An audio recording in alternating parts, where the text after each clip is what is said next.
বিশ্বের অনেক দেশ জ্বালানি তেলের দাম বাড়ালেও এখন পর্যন্ত সে পথে হাঁটেনি বাংলাদেশ। তবে কতক্ষণ এই সিদ্ধান্ত ধরে রাখা যাবে তা বলা কঠিন, কেননা সরকারের তহবিলে রক্তক্ষরণ হচ্ছে, এমন মন্তব্য করেছেন অর্থ পরিকল্পনা মন্ত্রী আমির খসরু মাহমুদ চৌধুরী। আবারও স্পষ্ট করলেন, এলডিসি থেকে বেরিয়ে উন্নয়নশীল দেশ হবার জন্য প্রস্তুত নয় বাংলাদেশ। রেইনবো অলরাউন্ডার এক্সটেরিয়র পে বাড়ির বাহিরের দেয়ালের সুরক্ষা নিয়ে থাকুন নিশ্চিন্ত, সাথে পাচ্ছেন 10 বছরের ওয়ারেন্টি।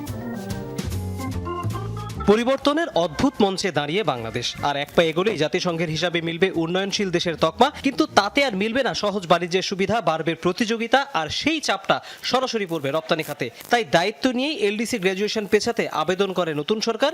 এই ইস্যুতে একাধিক বৈঠকও হয়েছে জাতিসংঘে। বিতর্ক আরও সরগরম হয় রোববার। বাংলাদেশ এলডিসি গ্র্যাজুয়েশনের জন্য কতটা প্রস্তুত তা জানাতে জাতিসংঘের সাথে যৌথ মতবিনিময়ের আয়োজন করে অর্থনৈতিক সম্পর্ক বিভাগ ইআরডি। গবেষকরা বলেন, রাজনৈতিক অস্থিরতার মাঝেও বাংলাদেশের গড় আয় কিংবা বৈষম্য সূচক ভালো। বৈশ্বিক সংকটের ধাক্কা সব দেশেই লেগেছে, তাই আলাদা করে বাংলাদেশের এলডিসি উত্তরণ পেছাবে কিনা তা জানা যাবে জাতিসংঘের মূল অধিবেশনে। বৈশ্বিক সংকটের ধাক্কা সব দেশের উপরই আছে। কোভিড মহামারী, রোহিঙ্গা সংকট, রাশিয়া ইউক্রেন যুদ্ধ, ইরান যুদ্ধ, কোনো কিছুই এর বাইরে নয়। এজন্য অনেক অর্থনীতি কিছুটা বিপদগ্রস্ত হয়ে পড়েছে। তবে মনে রাখতে হবে, এলডিসি গ্র্যাজুয়েশনে সংকট মানে শুধু পেছনের দিকে হাঁটা নয়, এটি আপনাকে সামনেও এগিয়ে নিতে পারে।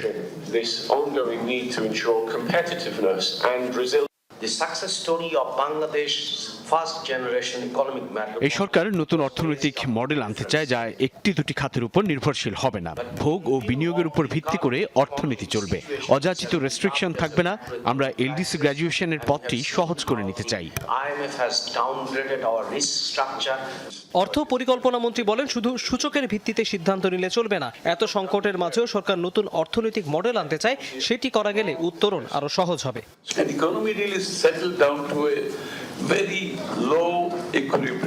Very low equilibrium. So to lift it up from there to where we intend to go,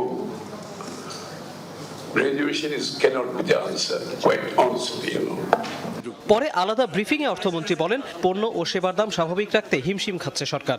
আগামী দিনে দ্রব্যমূল্য বাড়বে, এ ব্যাপারে কোনো সন্দেহ নাই। কারণ সাপ্লাই চেইন যখন ডিসরাপ্টেড হবে, এটা কোনো দেশের আভ্যন্তরীণ বিষয় না, এটা গ্লোবাল বিষয়। আমেরিকাতে তেলের দাম দ্বিগুণ হয়ে গেছে, শ্রীলঙ্কাতে 25% বাড়েছে, আমরা কিন্তু এখনো বাড়াই নেই। কিন্তু এই বিষয়গুলো তো না বাড়িয়ে কতক্ষণ আপনি থাকতে পারবেন।